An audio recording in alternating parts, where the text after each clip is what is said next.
आज एक साल बाद फिर से साइक्लोन ने भारत के तटीय क्षेत्र को, विशेष करके पूर्वी क्षेत्र को प्रभावित किया और उसमें भी सबसे ज्यादा दुष्परिणाम पश्चिम बंगाल के हमारे भाइयों बहनों को, पश्चिम बंगाल के नागरिकों को, यहाँ के संपत्ति को बहुत हानि पहुंचाई है।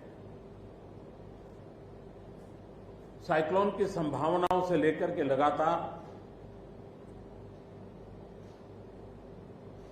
मैं इससे संबंधित सभी लोगों से संपर्क में था।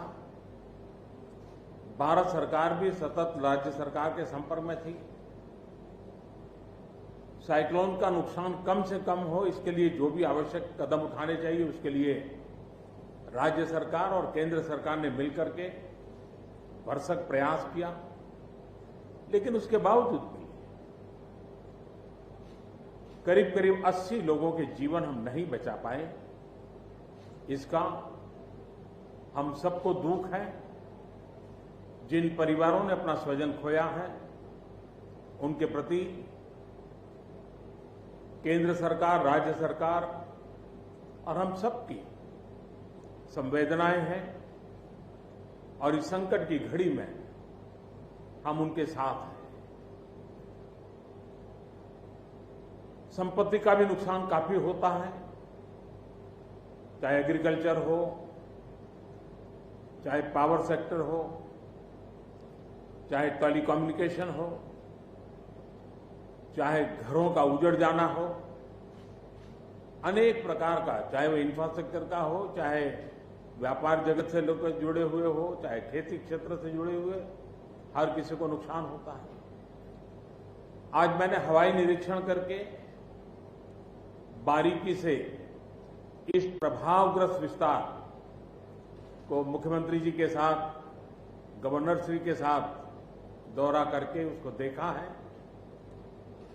अभी राज्य सरकार ने और मुख्यमंत्री जी ने विस्तार से मेरे सामने जो भी प्राथमिक आकलन है उसका ब्यौरा दिया है। हमने तय किया है कि हो सके उतना जल्द डिटेल में सर्वे हो, कृषि का हो, पावर सेक्टर का हो, टेलीकम्युनिकेशन का हो, घरों की जो स्थिति है, इंफ्रास्ट्रक्चर की जो स्थिति है। केंद्र सरकार की तरफ से भी तत्काल एक टीम आएगी और वो टीम इन सभी क्षेत्रों में सर्वे करेगी और हम मिल करके रिहेबिलिटेशन हो, रिस्टोरेशन हो, रिकंस्ट्रक्शन हो, उसकी व्यापक योजना बना करके बंगाल की इस दुख की घड़ी में हम पूरा साथ देंगे, सहयोग देंगे और बंगाल जल्द से जल्द खड़ा हो जाए, बंगाल जल्द से जल्द तेज गति से आगे बढ़े, इसके लिए भारत सरकार कंधे से कंधा मिला करके काम करेगी और जो भी आवश्यकताएं होगी उन आवश्यकताओं को पूर्ण करने के लिए भारत सरकार के जो भी नीति नियम है उसका पूरी तरह उपयोग करते हुए पश्चिम बंगाल की मदद में हम खड़े रहेंगे। अभी तत्काल जो इस संकट की घड़ी में राज्य सरकार को कठिनाई न हो, इसके लिए एक एडवांस असिस्टेंस के रूप में 1000 करोड़ रुपया भारत सरकार की तरफ से व्यवस्था की जाएगी।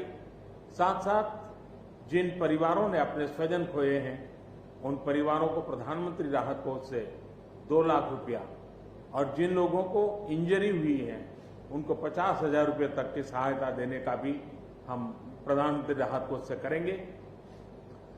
पूरी दुनिया एक संकट से जूझ रही है। भारत भी लगातार कोरोना वायरस के खिलाफ लड़ाई लड़ रहा है।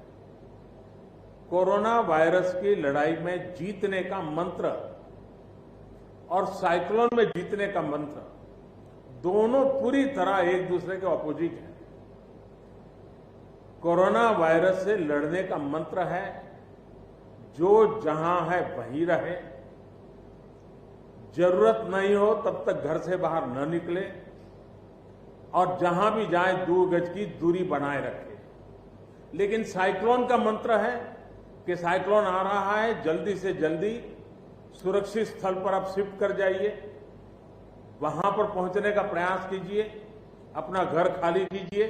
यानी दोनों अलग अलग प्रकार की लड़ाइयां एक साथ पश्चिम बंगाल को लड़नी पड़ी है। लेकिन उसके बावजूद भी ममता जी के नेतृत्व में राज्य सरकार ने भरसक प्रयास किया है।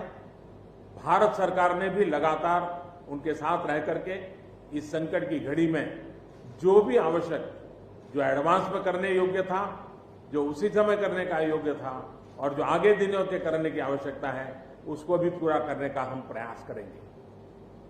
आज समग्र देश को जिनके लिए गौरव है, ऐसे राजा राममोहन राय जी की जन्म जयंती है और उस समय मेरा पश्चिम बंगाल की इस पवित्र धरती पर होना मेरे मन को छूने वाली बात होती है।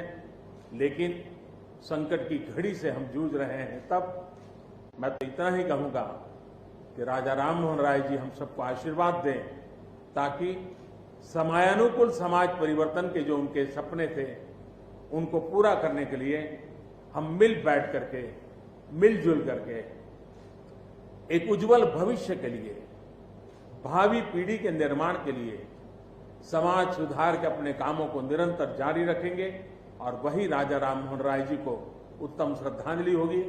मैं मेरे पश्चिम बंगाल के सभी भाइयों बहनों को विश्वास दिलाता हूं कि संकट की घड़ी में पूरा देश आपके साथ है। भारत सरकार कंधे से कंधा मिला करके आपके साथ आने वाले सभी कामों में खड़ी रहेगी। इसी संकट की घड़ी के समय आप सबसे मिलने आया हूं, लेकिन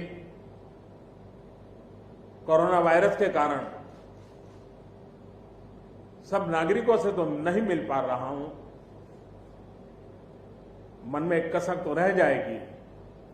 यहां से मैं आज उड़ीसा की ओर जाऊंगा और वहां भी हवाई निरीक्षण करूंगा, वहां के माननीय मुख्यमंत्री जी से, वहां की सरकार से बातचीत करूंगा। मैं फिर एक बार पश्चिम बंगाल की इस दुख की घड़ी में मैं आपके साथ हूं। जल्द से जल्द आप इस संकट से बाहर निकले, इसके लिए मैं पूरी तरह आपके साथ रहूंगा। बहुत बहुत धन्यवाद।